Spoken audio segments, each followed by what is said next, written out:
বিভিন্ন মানুষ বিভিন্ন সময় বিভিন্ন সমস্যার প্রেক্ষিতে মামলা করে থাকে। সেটা তার আত্মীয়স্বজন হতে পারে, প্রতিবেশী হতে পারে, গ্রামবাসী হতে পারে। মানে হয়তো ২ ব্যক্তির মধ্যে একটা ঝামেলা ঝঞ্ঝাট মারামারি হয়েছে, অথবা জমি জায়গা সংক্রান্ত কোনো একটা বিবাদ ছিল।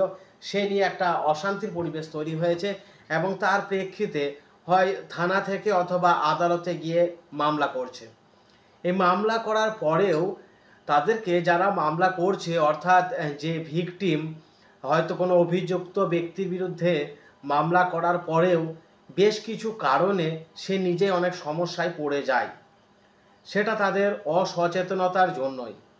বিষয়টা হলো, যে সমস্ত বিষয়গুলি খেয়াল রাখা দরকার, যে যখন আপনি কোনো একটা বিষয়ে আপনি মামলা করবেন, সেটা সিভিল হোক বা ক্রিমিনাল হোক, যাই হোক না কেন, বেশ কিছু তথ্য আপনাকে খাতায় লিখে রাখতে হবে বা লিখে রাখা দরকার।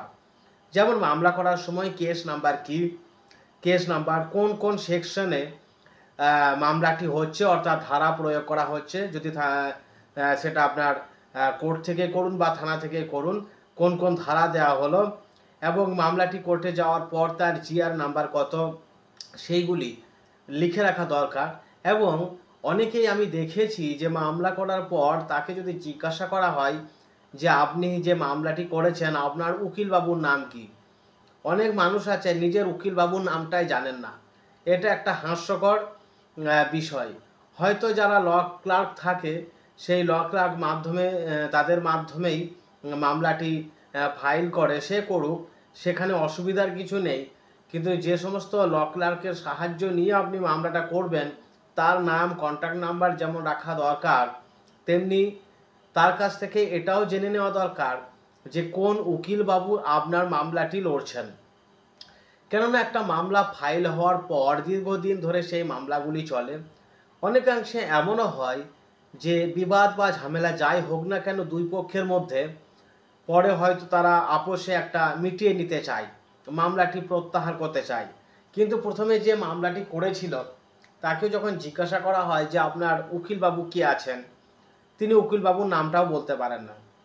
কেস নাম্বার এগুলো তো বলা দূরের কথা, বা কোন কোর্টে মামলাটি চলছে সেটাও বলতে পারে না। এগুলো মানুষের একটা অজ্ঞতা, এবং এই অজ্ঞতার কারণেই নিজেরাই অনেক সমস্যায় পড়েন, যে ডে টু ডে নিজেরাও জানতে পারেন না কখন মামলার দিন পড়ছে, মামলার স্ট্যাটাস কি, কতটা আগালো, এই সব বিষয়গুলি। তো এইটুকুই পরামর্শ দেওয়ার, যে মামলা আপনি প্রয়োজনে করুন বা করতে পারেন, সেটা আলাদা কথা। মামলা করার ক্ষেত্রে আপনাকে কেস নাম্বার, কোন কোন সেকশনের ওপর ভিত্তি করে সেই মামলাটি শুরু হচ্ছে, এবং উকিলবাবু কে আছেন, এই বিস্তারিত এই তথ্যগুলো কিন্তু হাতের কাছে রাখা দরকার। মনে না থাকলে আপনি খাতায় একটা নোট করেও রাখতে পারেন। তো অনেকে আছেন মামলা করার পরেও এই তথ্যগুলি বলতে পারেন না এবং তার একটা সমস্যার মধ্যে পড়েন। ছোট্ট এই আপডেটটুকু সচেতনতার স্বার্থে আপলোড করা হলো। আশা করি এইটুকু আপনাদের কাজে লাগবে। সকলের কাছে রিকোয়েস্ট করছি, ভিডিওটি লাইক, কমেন্ট এবং শেয়ার করবেন। নমস্কার।